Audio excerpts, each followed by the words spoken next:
What's up, guys? In this tutorial, I will show you how to view the very first messages in an iMessage conversation.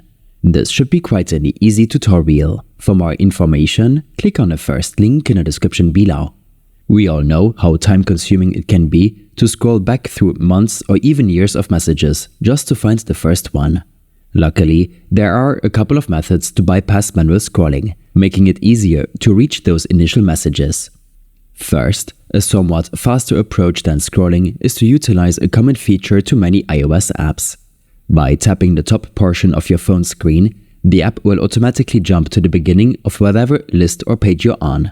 In the case of iMessage, continuously tapping the top of the screen will quickly load other messages in chunks. While not instantaneous, this method is certainly less cumbersome than swiping upwards for what can feel like an eternity, especially for lengthy conversations. Another more efficient method involves using the search function within the Messages app. Start by thinking of unique words or phrases you might have used in early conversations. Open the Messages app and use the search bar to enter these keywords.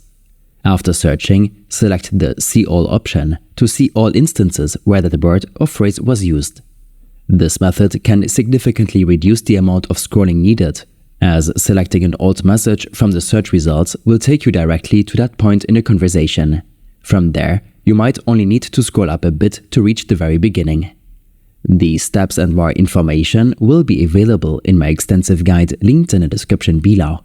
I hope this helped you out. Leave a comment if you have any questions and see you in the next one.